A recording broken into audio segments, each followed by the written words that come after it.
बुरहान शाह हैं हमारे साथ इन द हाउस, हमारे हैप्पीनेस कोच हैं। How are you Burhan today? कैसा चल रहा है? अल्हम्दुलिल्लाह। तीसरा रोजा। बुरहान कह रहे थे उनको रोजा लग रहा है। आज मुझे रोजा मैंने फौरन से ये जो है बात जो है वो बता दी। जांच ली थी आपने इनकी शक्ल देख के आपने ये बात जांच ली कि इनको आज रोजा लग रहा है? बताया उन्होंने मुझे। अच्छा, बताया? मैंने जांचा वाचा कुछ नहीं, उन्होंने मुझे बाकायदा बताया कि इनको रोजा लग रहा है। और कोई नहीं, तीन। कैसे हैं आप लोग? बिल्कुल ठीक ठाक, गुड, माशाल्लाह। How's Ramadan? Today's Ramadan treating you? Today's रोजा? For us it's okay। ठीक है, हमारे लिए अच्छा है। हमारे लिए हर दिन कुछ नया होता है, तो हमारा इसलिए रमजान बड़ा अच्छा गुजर रहा है। दिल लगा रहता है, हमारा दिल भी लगा रहता है यहाँ की सेट की बातों से और गपशप से। अच्छा, आज का हमारा topic Burhan is tolerance. So me and जाले हम दोनों यही डिस्कस कर रहे थे कि मुझे लगता है कि बाहर देखिए बहुत सारे ममालिक हैं जिनमें मुसलमान रहते हैं, ठीक है, there is Malaysia, there is you know Turkey, हाँ, मोरक्को, एंड हम वहाँ पे नोटिस करते हैं कि एटलीस्ट जब हम ट्रैवल करते हैं, मुझे लगता है ज्यादातर लोग जो जाते होंगे बाहर वो ये नोटिस करते हैं कि वहाँ के लोग बहुत टॉलरेंट हैं। उनको इतना नहीं फर्क पड़ता कि किसी इंसान वो क्या कर रहा है। उनका जो रिलीजियस कॉन्सेप्ट है वो ज्यादा इंट्रिंसिक है। और ये मैं नोटिस करती हूँ यहाँ पे पाकिस्तान में कि हमारा जरा ज्यादा जो है वो हम क्रिटिसाइज करते हैं थोड़ा ज्यादा एक दूसरे को।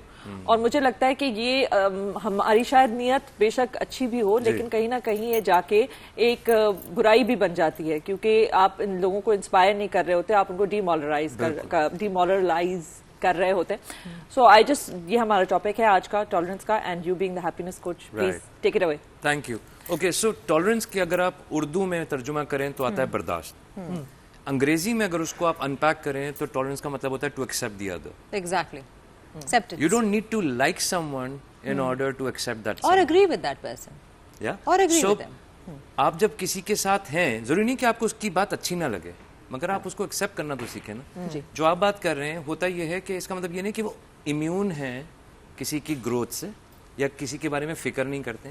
वो सिर्फ वो जैसा है उसको वैसा रखना चाहते हैं अपने साथ, एज लॉन्ग एज वो दूसरा उनके प्रिंसिपल्स को चैलेंज ना करे। ठीक है। अब जैसे लोग अक्सर बोलते हैं, यही बात अगर आप रिश्तों में ले जाएं, रिलेशनशिप में ले जाएं, अब खासतौर पे आपने कहा डाइवर्सिफाइड कल्चर लाइक टर्की में देखें ना, आपको टर्किश भी मिलेंगे, पोस्ट वॉर जो लोग हैं वो भी मिलेंगे, आपको बहुत सारे टूरिस्ट भी मिलेंगे, मगर वो आपको अपना कल्चर जो है ना वो हैमर नहीं करेंगे। Absolutely. वो आपको इनवाइट करेंगे या इंटाइस करेंगे वो पॉजिटिविटी दिखा के। और इन रिलेशनशिप्स क्या होता है कि अब अक्सर लोग मुझसे बोलते हैं, अच्छा आप कहते हो यार tolerance is to accept the other, तो एक आदमी करे जा रहा है, बद से बदतर हुए चले जा रहा है, तो अब मैं क्या करूं? अब मैं कहता हूं कि इसको टॉलरेट करना नहीं कहते हैं, इसको कहते हैं you then take a call for your principle. कि यार ये मेरी लाइन है, इससे आगे अब टॉलरेंस नहीं होगी। बाउंड्रीज। तो tolerance in itself needs that boundary. और अगर हम कर सकते हैं, खासतौर पे रमजान में अगर आप देखें तो लोगों को एक कॉन्शियस एफर्ट होता है टॉलरेट करने का जी। सो अगर कर लें तो बहुत अच्छा है, ना कर सकें तो आई थिंक फिर उस पर थोड़ा खामोश ही रहें, दूसरे को ये मत फील कराएं कि you know you're in an awkward situation. True. अच्छा, ये मैं एक्सेप्टेंस की जब बात करती हूँ ना, तो मुझे एग्जैक्टली ये जो आपने बात की कि टर्की में, ठीक है, तो वो हर किस्म के लोग वहाँ मौजूद हैं और हर कोई अपनी रिलीजियस बिलीव्स को जो है वो एक्सपीरियंस भी कर रहा है और उसको एक्सरसाइज भी कर रहा है और अपनी जिंदगी उस हिसाब से गुजार भी रहा है, और अगले ने उसको कुछ नहीं कहना। Religion is very personal thing, ठीक है, और इस्लाम में भी ये कहा जाता है कि आप जबरन किसी से कुछ नहीं करवा सकते, क्योंकि अब उस बंदे की नियत ही नहीं है तो उसको ना उस बात का सवाब मिलेगा ना उसको कोई अजर मिलने वाला है। और आप अगर उसको यू नो एक तरफ रागिब भी कर दोगे तो आपको भी नहीं कोई अजर मिलने वाला, बिकॉज कोई अच्छी चीज नहीं हो रही है यहाँ पे। सो टॉलरेटिंग, जब आपने जो बात की, एक्सेप्ट करना। अब मैं किस्सा यहाँ पे जो दोबारा रिइटरेट करना चाहूंगी, वो एक किस्सा निकला था कि एक खातून ने एक कमीज कुर्ता पहनकर वो किसी दुकान में गई थी और उनके कुर्ते पे अरबिक में कुछ लिखा हुआ था। जी, ठीक है, और जिस चीज पे लोगों ने जो है वावेला मचा दिया था कि ये नाउजुबिल्ला सूरतें या इस किस्म की जो चीज ऐसी है जो लिखी हुई है उसकी बेहुरमती हो रही है। हालांकि अरबिक में उसमें कुछ नहीं लिखा था, उसमें लिबास या ऐसी कोई सिंपल ना वर्ड लिखा था, क्योंकि अरबिक एक जबान है। बिल्कुल, वो जबान का इस्तेमाल जिस तरह हम उर्दू का करते हैं या किसी और चीज का करते हैं वो किया जाता है, ठीक है। अब वो लोगों में टॉलरेंस नहीं थी इस चीज की, लोग पीछे पड़ गए, ना आपको पता है इसके बारे में, किसी चीज का इल्म आपको नहीं है तो आप उसके ऊपर कैसे उंगली उठा सकते हैं। एक खातून जो पुलिस वाली है, जो फिर उसके बाद हीरो बनी, उन्होंने आके उनको रेस्क्यू किया बिकॉज उनमें ये शऊर हासिल था और उनमें उस वक्त उनके पास ये पावर था।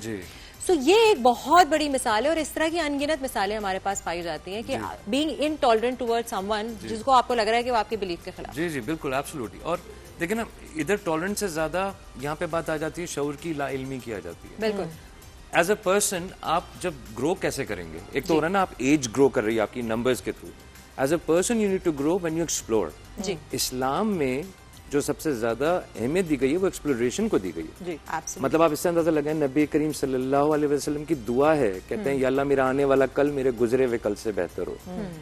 प्रोग्रेस। और एक तरफ हमारे ही शायद माशरे में हमें बोला था नहीं प्रोग्रेस मत करना, जो मिल गया उसमें खुश रहना।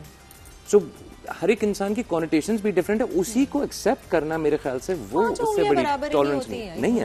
और आप अगर एक्सेप्ट कर लो ना, आप सीखोगे ही नहीं ना, मुझे तो ये लगता है। टर्की की बात करें, हाया सोफिया के अंदर आप देखें ना, वहां पे जाते हैं तो वहां नमाज भी पढ़ी जाती है और बाकी डेज में वो जो है वो it is operating as a normal building as it is supposed to be. वो हाइड कर देते हैं फिर चीजों को जो जितनी।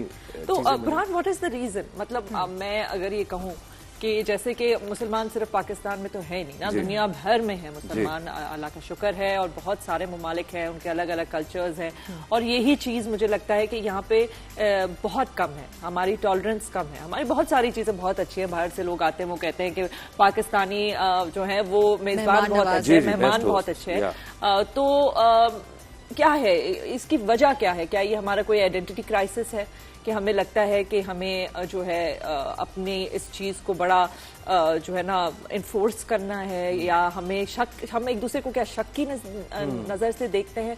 ये वजह क्या है? वजह क्या है? हमारे वैल्यूज कितने कमजोर है कि हमें हर छोटी बात जो है वो थ्रेटन करती है। मुझे ऐसा लगता है कि इसमें हम सिर्फ एक चीज अगर आप देखो ना तो समझ में आती है कि हम कान के बहुत कच्चे हैं। अरे अच्छा, मुझे ऐसा लगता है वैसे बड़ी, हाँ ये हम मैं और जाने डिस्कस कर रहे होते हैं। कान के कच्चे होना की डिस्क्रिप्शन ये बताएंगे प्लीज? बताएं। नहीं, मैं आपको फ्रैंकली बता रहा हूँ, बिकॉज हमें ऐसा लगता है कि हमें किसी भी जगह से उठा के डिट्रैक करना बड़ा आसान हो गया एज अ नेशन, जबकि ये वही नेशन है। और मैं ये एक्सपीरियंस कर चुका हूँ, और मेरे बहुत सारे लोग जो मुल्क से बाहर कभी आए हैं उन्होंने एक्सपीरियंस किया है, वो कहते हैं कि जी इस शहर में कोई भूखा नहीं सो सकता, बल्कि इस मुल्क में कोई भूखा नहीं सो सकता। All you got to do is request somebody कि यार मेरे पैसे नहीं है, प्लीज मुझे दे दो, दे विल फीड यू। अच्छा, जहाँ पे हम बात करते हैं, बिकॉज मेरी स्कूलिंग ऐसी रही है, मैं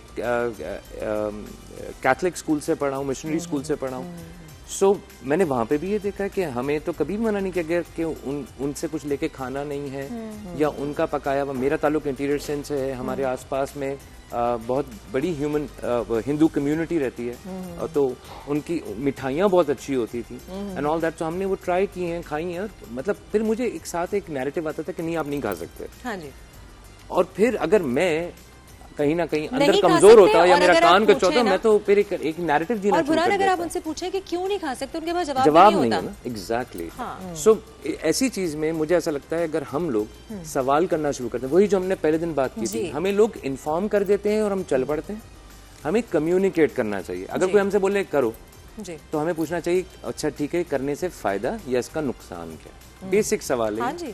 आपके कान पक्के होते चले जाएंगे। That's about it. That's what आपको मतलब अपने आप पे इतना यकीन होना चाहिए कि आप फील करें कि जो आप अपनी जिंदगी जिस तरीके से गुजार रहे हैं, उसमें जो आप अच्छे काम कर रहे हैं वही आपकी आइडेंटिटी है, वही आप मतलब अच्छा मुसलमान होने का मतलब ये भी है ना कि अच्छा इंसान अच्छा इंसान होना। जी जी। आप लोगों की मदद करें, हाँ, आप लोगों की मदद करें, आप अच्छी बातें करें, झूठ ना बोलें, किसी का दिल ना दुखाएं, यही सारी बातें हैं। दिल ना दुखाएं। हाँ, दिल ना दुखाएं। मैंने जितना मुझे पता है, मैं ऑफ कोर्स एक्सपर्ट नहीं हूँ, जिस तरह हमारे एक्सपर्ट्स आते हैं यहाँ पे जो रिलीजन को बहुत बेहतर जानते हैं। मुझे सिर्फ इतना पता है कि शायद अल्लाह ताला के हुजूर जब हम जाते हैं तो हम अगर कोई जैसे नमाज कज़ा हो जाती है, शायद मुझे लगता है, मैं गलत हो सकता हूँ, मुझे ऐसा लगता है शायद उसकी माफी है जी, हमें चांस मिल सकता है। सारी माफियां हैं। मगर अगर किसी का दिल दुखा देते हैं, किसी को तकलीफ दे देते हैं, तो मुझे लगता है शायद उसकी फिर माफी नहीं। और हमारे कुछ ऐसे भी कल्चर हैं खास तौर पे जहाँ पे मैंने देखा है कि जब लोग इस दुनिया से चले जाते हैं तो उनकी मैयत पड़ी थी, लोग बोलते हैं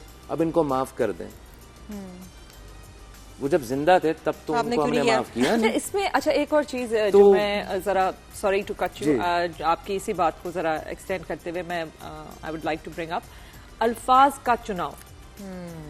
ये जो है ना, मुझे लगता है ये एक बड़ी प्रॉब्लम है। आप अगर ऑनलाइन भी जाए तो आप देखते हैं कि लोग जो अल्फाज हैं, उनका जो चुनाव करते हैं, जो अल्फाज इस्तेमाल करते हैं, वो कभी कभार इतने बड़ी बड़ी चीजें इतनी फरावानी से बोल देते हैं कि जैसे कि कोई कुछ बोला ही नहीं है उन्होंने। और दूसरा इंसान दिल पकड़ के बैठ जाता है कि ये मंजा ने एक बहुत अच्छी बात भी की और एक बहुत अच्छा पॉइंट उठाया है, सोशल मीडिया। सोशल मीडिया पे जितना ज्यादा इनटॉलरेंट लोग हो गए हैं ना, उससे मुझे बड़ा डर लगता है, क्योंकि रियलिटी में शायद लोग छुपा लेते हैं, झेप जाते हैं, वो आपके मुंह पे कह नहीं पाते, और वो चाहे इनटॉलरेंट हो भी रहे हो ना, और वो आपको आपकी कोई बात उनको बुरी लग भी रही हो, लेकिन सोशल मीडिया पे बिकॉज वो एक पर्दे के पीछे हैं, तो वो आपको कुछ भी कह जाते हैं। कावर्डली एक्ट है ये। यस। और how do you counter that? I tell you what, सबसे पहले तो you have the power to spit venom at the same time to spit love और टू स्प्रेड लव। आपको ये अल्लाह ताला ने ये सलाहियत दी है कि आपके मुंह से निकला हुआ लफ्ज किसी को दिल चीर भी सकता है और किसी को खुशी भी दे सकता है, और हम सब करते हैं जी। जाने अनजाने में। हमने कहीं ना कहीं शायद अपने घर वालों के साथ ही कुछ इस तरह के कलमात हम बोल देते हैं जो बाद में हमें एहसास होता है। एहसास होना अच्छी बात है, कहते सब हैं, देखें हम इंसान हैं, हमसे गलतियां होंगी, मगर अगर कोई ये बोले ना कि एहसास नहीं हो रहा, तो वो गलती है जी। दूसरी चीज जो आपने कहा, ये जो सोशल मीडिया से रिलेटेड है, मैंने पिछले 3-4 साल में ये काफी मैसिवली होते हुए देखा है। पहले इतना नहीं था, हाँ, अब बहुत हो गया। अब बहुत होने लगा है। मुझे ऐसा लगता है कि लोगों को मजा आने लगा है किसी को तजलील करके, किसी को डिमीन करके, और लोगों को ये हक मिल गया है। मुझे ऐसा लगता है कि सबको एक हक मिला हुआ है कि हमारे हाथ में आपकी इज्जत का कंट्रोल है, जबकि वो तो इज्जो मंतशा एक अलग ही साइंस है, वो हमें समझ लेना चाहिए कि इंसान नहीं दे सकता, मगर वो लोग जो सामने नहीं कह पाते।